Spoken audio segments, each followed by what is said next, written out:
Hello, I'm Tyler Fieldgrove, and these are my 5 social emotional learning activities.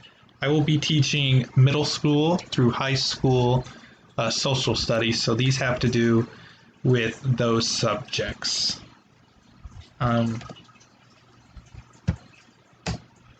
the first one, I guess, doesn't really have to do with social studies, but it's the journal entry. It's probably one of the most common that you'll see, uh, and honestly, it's probably because it's so good. That's why it's so universal.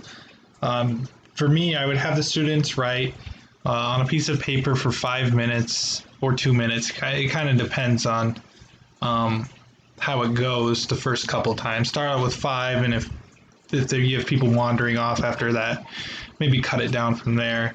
Have students write about what's going on in their life. They can write about whatever they feel like, whether it's inside the school, outside the school, if they're having trouble at home, if they're having trouble on the basketball team, the volleyball team, that kind of stuff. And then have 2 separate piles, one for if you want this, if your students want you to read them, and one if they don't want you to read them. This is pretty important to have because sometimes students, it's just good to write stuff down, and students might not want you to know. And kind of be honest with yourself and don't try not to look at them too much, but put them in a folder so you can give them back at the end of the year just to help the students remember what they went through that year. And this gives you the ability to understand why someone might have been struggling in class that week and what you can do to help them. This one's a kind of would help with social studies. I think it ties in pretty well. Is have a calendar of different cultural holidays. So I'm not talking about bank holidays such as like Columbus Day and Veterans Day and those kinds. Stuff like Ramadan, Hanukkah, Christmas, Easter. This really helps if you don't have a diverse classroom. So it's, for instance, most classrooms in Nebraska, especially out in the western part, like west of Lincoln and Omaha, our majority of them are Caucasian students. So this helps them understand more cultures other than their own. And if you do happen to have a student that celebrates this, give them the opportunity to explain what they do. But if they don't want to explain, don't force them to, because you don't want to other the students. You don't want to make them feel like they are different from your other students. But if they want, they can explain what their family does on these holidays. For my government class, I saw one online called the Magic Wand. It's like you have an open discussion with your classroom. I think online it said have them write it down, but I think this would be a good open discussion. And they ask them the question: if you had a magic wand, what problem would you make disappear?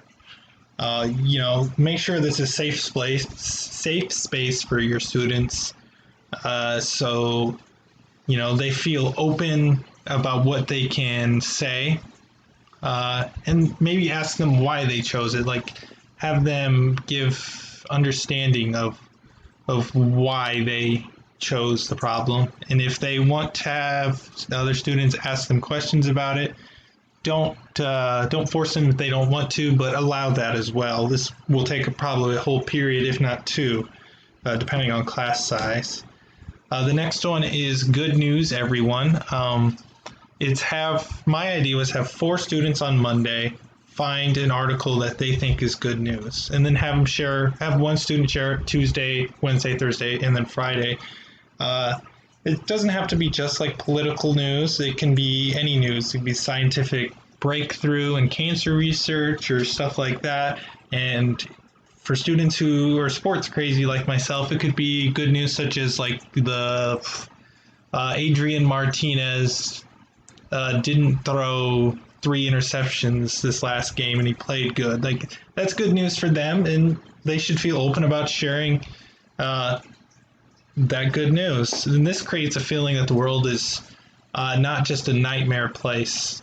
Especially with social media now, kids, all they see is the bad things, and they occasionally see the good things, but those are usually PR stunts that they're seeing, as opposed to good news such as, you know, there being a new pill that helps with the HIV. And the last one is to promote emotional perspective. So this is like when you're reading an article or a book, ask the students how this relates to themselves. Like if it's about someone who has different opinions and then they're the same age as your students, that kind of helps them to understand where this person is coming from, especially if they don't have the same background as the author or the character.